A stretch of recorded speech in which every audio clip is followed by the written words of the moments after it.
Yarden Scott wiped the sweat from his brow with the sleeve of his threadbare hoodie, then glanced down at the mop in his hand.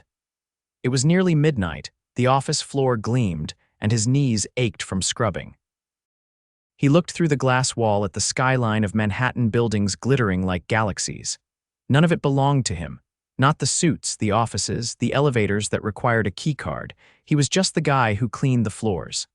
"Daddy, I drew you a unicorn," a small voice said behind him. Yarden turned and smiled, instantly dropping the mop. "Hey, superstar." Ariella, his 7-year-old daughter, stood holding a crumpled paper in her tiny hands. The drawing was jagged and colorful, just like every other one she made. He knelt and pulled her into a hug. "Where'd you get crayons up here?" "The nice lady gave them to me," she whispered, shyly glancing toward the far end of the hallway. Yarden looked up, and there she was. She stood like she didn't belong in a place so late and empty. Dressed in a sleek black coat, her long dark hair pulled into a loose braid, and heels that probably cost more than Yarden's rent. Her lips curled into a soft smile as she approached. She didn't walk like she owned the place, but she did. Talia Harper, not that he knew that. To him, she was just the woman who worked late on the 35th floor and always smiled at Ariella like she was the sun. "I hope it's okay," she said, her voice warm and low. She looked bored, and I had a drawer full of crayons. "It's more than okay," Yarden said, standing slowly. "She's usually asleep by now, but I couldn't find a sitter tonight. I couldn't afford to miss another shift." Talia's eyes flickered to his face, and something shifted in her expression. "I get it. Life doesn't pause for bills." He laughed once, surprised. "Most people in these buildings didn't get it at all." "I'm Yarden," he said, offering a calloused hand. "Talia." She shook it, her fingers soft against his rough palm. "So, you're the one keeping this place from turning into a dust bucket," he grinned. "That's me." "The mop guy." I think unsung hero sounds better. They stood there for a second too long until Ariella tugged on his hand. "Daddy, can we go home now?" "Yeah, baby, almost done." Talia knelt beside her. "Hey, Ariella, do you like hot chocolate?" Ariella's eyes lit up. "Yes." Talia looked at Yarden. "There's a machine in the executive lounge. I'll bring 2 cups out while you finish." He hesitated. "You don't have to, I want to." She disappeared through a glass door before he could stop her. Yarden stared after her, unsure what just happened. 10 minutes later, Talia returned with 2 foam cups and a napkin full of cookies. One was handed to Ariella, the other to him. She didn't even flinch when he admitted he hadn't had dinner. He didn't know then that she owned the entire building. He didn't know she was worth billions. He just knew she looked at him like he mattered. Over the next 2 weeks, Yarden found himself pushing his cleaning cart a little slower on the 35th floor. Talia started staying later. Sometimes she was working. Sometimes she was just sipping coffee, watching the city from the floor-to-ceiling windows. Sometimes she brought extra cookies for Ariella.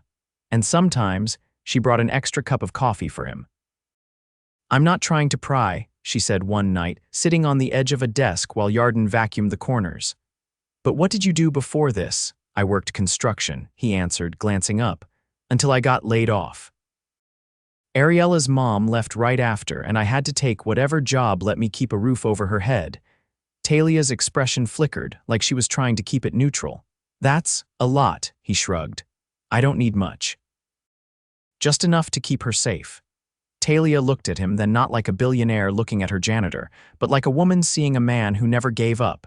That night, she walked them to the elevator. As they waited, Ariella tugged on her sleeve. "Are you a princess?" Talia blinked. "Why do you ask? You wear nice shoes." Yarden chuckled. "Sorry, she says what's on her mind." "No, it's okay." Talia knelt again, meeting Ariella's wide brown eyes. "I guess you could say I'm a little like a princess." Ariella nodded sagely. "Then you need a castle." Talia looked up at Yarden. "Maybe I already have one." The elevator dinged open. Yarden didn't sleep that night, not because he was overthinking it, but because he couldn't stop smiling. 3 days later, he showed up to work and found a note taped to the janitor closet. "Emergency meeting. Entire floor closed after hours. See you tomorrow. Management." But when he pushed the door open anyway, the place wasn't empty. It was glowing. The entire floor had been transformed. Candles flickered on desks, soft jazz played through hidden speakers, and a long table stood under the city lights with 2 covered trays and a bottle of chilled champagne. Talia stood beside it, holding 2 plates. I figured we deserved a break. Yarden stared. What is this, dinner? I had a chef bring it in. He looked down at his jeans, his beat-up hoodie. You know I don't care what you're wearing, she said. Sit down. He sat. The food was something French he couldn't pronounce, but it melted in his mouth. Halfway through, Ariella ran in from the break room where Talia had set up a little tent with movies and toys. Daddy, this is better than Christmas, Talia laughed. That's the goal. After Ariella went back to her blanket fort, Yarden looked at her across the candlelight. I don't get it. Why are you doing this? Talia paused. Because I like you, Yarden, and because you looked me in the eye before you knew anything about me, he frowned. Before I knew what, she stared at him for a beat. Then she stood and walked to the window, hands clasped behind her back. I'm not. Just someone who works late, she said slowly. I own this building and the 10 around it. Yarden froze. She turned, eyes nervous. My family's company. I took it over last year. I tried to keep it quiet because I wanted to know who people saw when they didn't see the money. He stood, heart pounding. I didn't know, he said quietly. I know. He stepped toward her. I liked you before the candles, before the food. Before any of this. I know. He reached for her hand. And I'm scared out of my mind because I'm a janitor with a kid and no savings. Talia stepped into his arms. And I'm a billionaire who's falling in love with a janitor and his unicorn-obsessed daughter. Yarden pulled her closer, his voice low. What the hell are we doing? Talia smiled. Something real. 3 weeks after their candlelit dinner on the 35th floor, Yarden stood outside a narrow storefront in Queens, tying Ariella's scarf a little tighter around her neck as wind whipped down the block. She was humming a tune from her favorite movie while clutching a thermos of warm milk, pink sneakers tapping the sidewalk in rhythm. All right, you be good for Mrs. Lopez, Yarden said, crouching low. I always am, she answered with a grin too big for her face. He kissed her forehead, then watched her skip through the door to the small daycare his neighbor ran from the ground floor of her brownstone. The moment the door shut behind her, the hum in his chest returned. That quiet buzz that had been following him for days, now half nerves, half something he didn't have a name for yet. Talia hadn't contacted him since that night. No surprise visits, no late-night coffee, no extra cookies or crayons, and still, she was everywhere. He caught himself looking for her car when he passed certain corners downtown. He found himself staring at the skyline during breaks, wondering which of those towers she was in. He'd never asked her for her number, never asked what came next, and maybe that was the problem. By the time he reached the building, he had made a decision. He was going to thank her. Not just for the food or the laughter or the way she treated Ariella like she was extraordinary, but for seeing him. For making him feel like more than someone people passed without a second glance. It was a simple plan. He'd drop off a note, nothing dramatic, but the moment he stepped into the lobby, everything shifted. A man in a crisp navy suit approached him before he even reached the elevator bank. Yarden Scott, he hesitated. Yeah, you've been reassigned.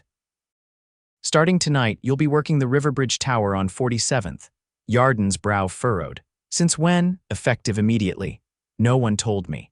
They're short-staffed and asked for help. Management approved it. Yarden swallowed hard. He knew what this was.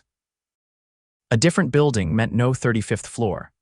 No Talia. He punched out early that night. He walked until his legs ached, until the city noises blurred into background buzz, and the only thing he could hear was the echo of his own uncertainty.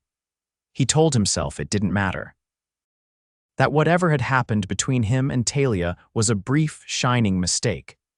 That billionaires didn't fall for janitors. That he should be grateful for what it was, not angry about what it wasn't. But he couldn't shake the feeling that someone had made this happen on purpose. The next morning, his suspicion was confirmed. Yarden had just finished sweeping the entrance hall of Riverbridge when he overheard 2 security guards at the front desk talking. She's been avoiding the building for almost a week. Harper. The name sent blood rushing to Yarden's ears. Yeah. Some suit said she ordered a reassignment for one of the janitors, something about preserving boundaries. Yarden didn't wait to hear the rest. By the time the sun dipped below the skyline, he was already outside the Harper family's corporate headquarters, stomach tight with something between fury and disbelief. He didn't have an appointment. He didn't have a plan. But he wasn't leaving until he got answers. He didn't expect to see her coming out of the building herself. Talia stopped cold at the sight of him. She wore a slate gray coat belted at the waist, and her hair was swept up in a style that made her look even more unreachable. But her eyes faltered the moment they met his. "You reassigned me," he said before she could speak. She blinked. "Yarden, don't lie, just don't," she exhaled, and for a moment he saw the mask slip. "I had to," she said. "The hell you did." Talia stepped closer, glancing around before lowering her voice. "You think I wanted to? You think I haven't been trying to talk myself out of wanting to see you every single day since that night?" Yarden's jaw clenched. "Then why?" "Because I've spent every year of my life watching people twist themselves into someone else just to get close to me," she said, voice sharp now. "I thought you were different, but if I didn't set a boundary, I wasn't sure I'd stop myself from making a mistake that could ruin everything." He stared at her for a long time. "You think being with me would ruin you?" "No," she said, softer now. "I think it would ruin you." Yarden laughed once, bitter and low. "That's not your call. I'm trying to protect you. No, you're protecting your image, your comfort. Your world where people like me stay in one lane and people like you fly in a different stratosphere. That's not fair. You know what's not fair?" He stepped closer, his voice low. "Having your daughter ask why the nice lady with the crayons doesn't say hi anymore." Talia swallowed hard. "I didn't ask for any of this," he said, "but I'm not going to apologize for caring about you." A silence stretched between them, then she reached into her coat pocket and handed him a small envelope. Her fingers brushed his, but the contact was brief. "What is this?" "An invitation," she said. "If you still believe I'm worth the risk, be there tomorrow night." He opened it and scanned the elegant print inside. It was a gala, not just any gala. The Harper Foundation's annual winter benefit, the most exclusive event on the East Coast. "I don't own a tux," he said without looking up. "You will by tomorrow," she said, her voice barely above a whisper. She turned and walked away before he could speak. That night, he stared at the invitation for hours before finally setting it on the table beside Ariella's drawing of a unicorn. He didn't know what tomorrow would bring. But he knew he wasn't going to run from it. Yarden stood in front of the mirror, adjusting the unfamiliar collar of the black tuxedo. The white shirt beneath it still had creases from the tailor's careful folding, and the shoes, shiny, stiff, and expensive, pinched his toes like they knew he didn't belong in them. The suit had arrived that morning, hand-delivered in a garment bag with a note. No excuses. Ariella sat cross-legged on the bed behind him, eating cereal and watching cartoons with the kind of focus only a 7-year-old could manage. "You look like a waiter," she said between spoonfuls. Yarden glanced over his shoulder. "Helpful," she grinned, milk dribbling down her chin. "But a really fancy one." He laughed quietly, then turned back to the mirror. His reflection didn't look like him. Not the man who rode the subway with a mop cart. Not the guy who counted change before buying groceries. But tonight wasn't about pretending. It was about showing up anyway.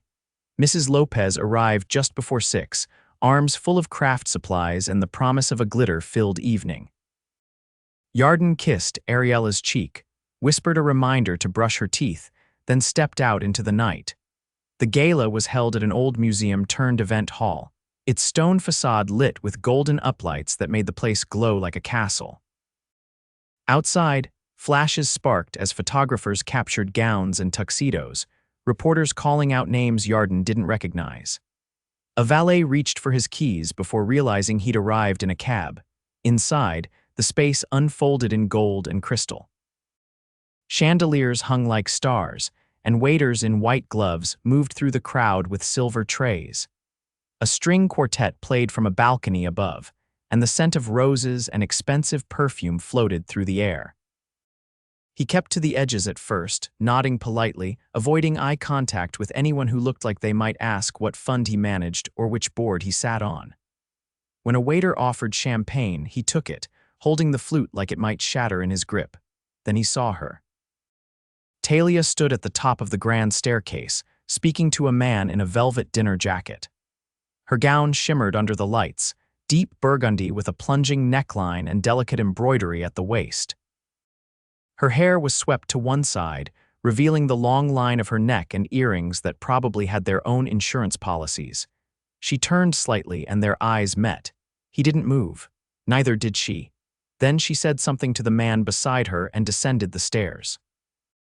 "Didn't think you'd come," she said when she reached him.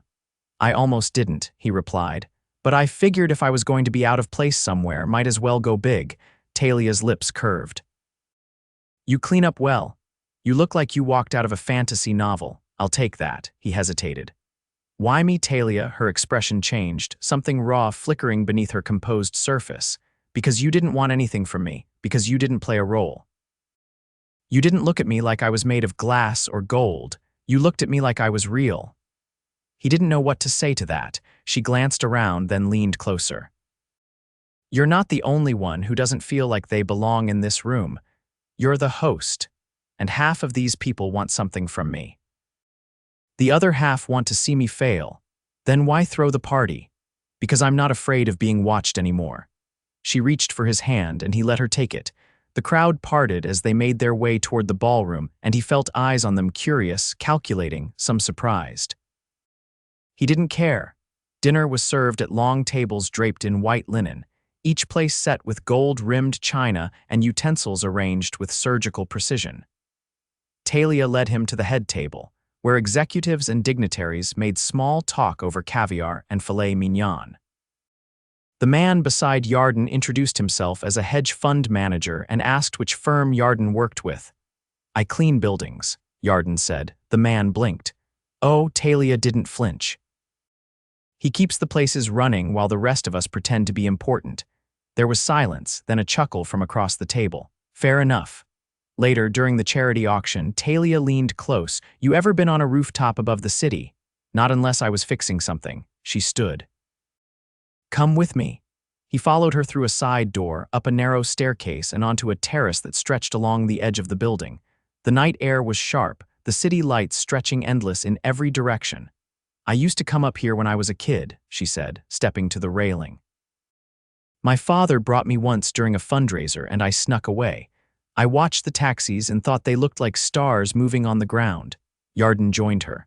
"I used to sit on the fire escape when Ariella was a baby. She'd cry, and I'd rock her outside because it was the only place she'd calm down. The world felt smaller from up there." She turned to him. "You're not easy to intimidate. I've been through worse than a fancy party." "I know. And that's why I wanted you here." He looked at her, really looked beyond the jewels and the silk and the curated grace. There was something fierce in her, something that had nothing to do with money. "I don't want this to be a secret," she said suddenly. He blinked. "What, you and me? If you're willing to try this, whatever this is, I want it to be real, out in the open, no hiding." He didn't answer right away. "I'm not afraid of who you are, Talia, but you've got to be sure you're not ashamed of who I am." She stepped closer. "I've never been more sure of anything." Then she kissed him, not carefully, not like something delicate. It was a kiss full of everything they hadn't said, everything that had been building in the space between them. When they pulled apart, the wind brushed past them, and the city pulsed below like a living thing. "I have to go back down and make a speech," she said, breathless. "Do I clap?" Loudly. She hesitated. "Will you be here when I'm done? I'm not going anywhere." As she disappeared back into the stairwell, Yarden leaned against the railing, the taste of her still on his lips. For the first time in a long time, the future didn't feel like a wait. It felt like a door opening. 2 weeks after the gala, Yarden stepped out of the elevator and into a different life. The 35th floor still gleamed, but now he wasn't pushing a mop cart. He wore tailored slacks and a soft gray button-down that had arrived like the suit had with no note, just folded and waiting in a box outside his apartment door. Ariella had insisted he try it on immediately. Talia had insisted he come meet her at noon. He walked past the reception desk, where the assistant barely looked up before pointing toward the glass-walled corner office. The same one that used to make him feel invisible just by existing. He paused in the doorway. Talia leaned against the windowsill, barefoot, heels discarded beneath her desk. Her hair was loose, falling over one shoulder as she flipped through a stack of documents. She glanced up and smiled, not politely, not like a boss greeting a visitor, but like someone exhaling after holding their breath too long. "You're early. You said noon." "I know. I just didn't think you'd actually come." He stepped inside. "I said I wasn't going anywhere." She set the papers down and walked toward him. "I've been thinking about what happens next. I figured you might be." "I talked to the board. I told them I'm stepping back." He blinked. "What? Not permanently, just for a few months, enough time to breathe. Enough time to learn how to live without turning everything into a transaction." He studied her face. "You're serious." "Deadly." She reached for his hand. "I want to build something that doesn't require me to hide behind titles or meetings or billion-dollar decisions. I want to build something real." He didn't answer right away. He looked out over the city instead, the glass cool beneath his fingers. "I got a call from Ariella's school," he said finally. Talia's brow furrowed. "Is she okay?" "More than okay. They're offering her a scholarship, art program." "Someone sent in her unicorn drawings." Talia's eyes widened. "I didn't use my name." He turned back to her. "I know. I didn't want them to think she got it because of me. She got it because she's brilliant, and because you show up for her." Yarden took a slow breath. "You know I can't give her the kind of life you were raised with." "I don't want you to," she said. "I just want to be part of it." He stepped closer. "Are you sure? This isn't some fantasy anymore. I know exactly what it is." They stood in that quiet, charged space between the past and whatever came next. Then she reached into her desk drawer and pulled out a small velvet box. He stared at it. She opened it carefully. Inside, a delicate gold chain with a tiny charm shaped like a star. "For Ariella," she said, voice soft. "To remind her that she already shines." Yarden swallowed hard. "You didn't have to, I know. But I wanted to." He took the box, closed it gently, then looked back at her. "You're not afraid anymore." "No," she said, "because I'm not doing this alone." Later that afternoon, they met Ariella outside her school. She ran toward them, backpack bouncing, her laughter clear even across the street. She launched herself into Yarden's arms, then looked up at Talia with wide, expectant eyes. "Did you bring snacks?" Talia laughed. "Better. I brought a surprise." She handed her the little box, and Ariella opened it like it might explode. "It's a star," Talia knelt, "because you're the brightest one I know." Ariella flung her arms around her neck without hesitation. Yarden watched them, something unnameable swelling in his chest. They walked through the park after that, slow and unhurried, Ariella skipping ahead while Yarden and Talia strolled behind. People passed them without a second glance, no cameras, no headlines, no expectations. Just a man, a woman, and a little girl who believed in unicorns and stars. As the sun dipped low and turned the city gold, Talia reached for his hand. "I've booked us a trip," she said. He raised a brow. "Where to?" "A cabin, upstate, just us. No cell reception, no press, no boardrooms." He smiled. "You're serious?" "I want to know what it's like to wake up and cook pancakes badly and wear socks that don't match and get flour in my hair. You might regret that." "Not a chance." He leaned in, kissed her temple. "You sure you're ready for all this chaos?" "I've never wanted anything more." That night, they sat on the rooftop of Yarden's building, wrapped in blankets, Ariella curled between them with a cup of cocoa. The stars above were faint against the city haze, but they were there. Talia pointed upward. "I used to think stars only mattered if everyone could see them." Yarden looked at her. "And now I think they matter because we do." He brushed her hair behind her ear.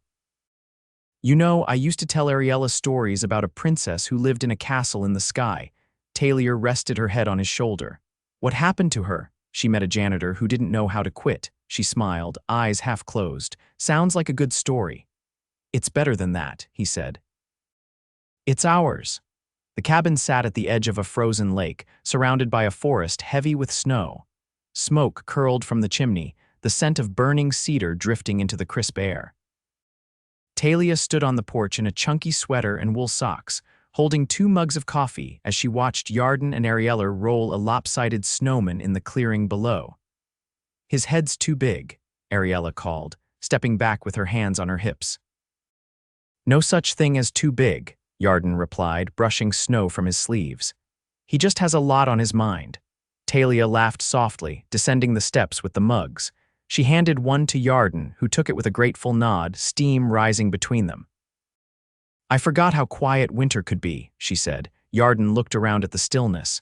"It's the kind of quiet that lets you hear yourself think." Ariella wrestled a branch into the snowman's side, then turned and squinted up at them. "Can we go sledding now, in a bit?" Yarden called. "Let your snowman settle in. He's had a long day." They watched her skip off toward the cabin to fetch the sled, leaving a trail of boot prints behind her. Talia took a slow sip, then glanced sideways. "I haven't told anyone about this place." Yarden raised a brow. "Not even your assistant, not even her. I wanted something that didn't come with headlines or spreadsheets, just this." He took her hand in his, warm despite the cold. "It's perfect." Later, as dusk fell and the sky turned lavender over the treetops, they lit a fire in the hearth and curled up beneath a blanket while Ariella colored on a rug nearby. The cabin creaked softly as the wind shifted outside, and the world beyond those walls felt 1,000 miles away. Talia leaned into Yarden's side, eyes half closed. "I've been thinking about what comes after the cabin." He brushed his thumb over her knuckles. "I figured you might be. I don't want to go back to that version of life where everything is managed and nothing is lived. I want mornings that start with burnt toast and evenings that end with cocoa and bad movies." Yarden smiled. "You want chaos. I want your chaos," she said. "And I want to be part of raising a girl who thinks candy canes go in spaghetti and unicorns live in the attic." He turned toward her, his voice low. "Are you sure?" "I've never been more." She reached into her pocket and pulled out a small envelope, slightly crumpled from the day's activities. He opened it slowly, revealing a folded document inside, a deed. "Harper Properties bought that old bookstore building on the corner of 5th and Larch," she said. "It's being converted into a community arts center. The board approved it last week, and I want you to run it." He stared at her. "You've spent years holding everything together with nothing but grit and duct tape. You've built a life from nothing. Who better to lead something that helps others do the same?" He looked down at the paper again. "You'd trust me with that. I already do." He reached up and cupped her face gently, his voice rough at the edges. "You turned my whole world upside down." "Good," she whispered. "Because you turned mine right side up." The kiss was soft, unhurried, the kind of kiss that didn't need to prove anything. That night, after Ariella fell asleep curled up with a stuffed bear under a cascade of quilts, Yarden and Talia lay beneath the same blanket on the worn couch, the fire's glow dancing across the wooden walls. "I've never had this before," he said. "Not just the place or the peace. I mean this feeling, like the future isn't something I have to brace myself for." Talia's fingers traced lazy circles on his chest. "It's yours now, all of it." "Then I don't want to wait." She looked up, puzzled. "I want to marry you," her breath caught. "I don't have a ring yet," he went on. "I didn't plan a big speech or gather a crowd, but I know what I want, and it's you and Ariella, every day, every fight, every joy, all of it." Her eyes filled, and she nodded once before her voice came out, quiet and certain. Yes, they didn't need a rooftop or a ballroom. Just firelight and the sound of the wind through the evergreens.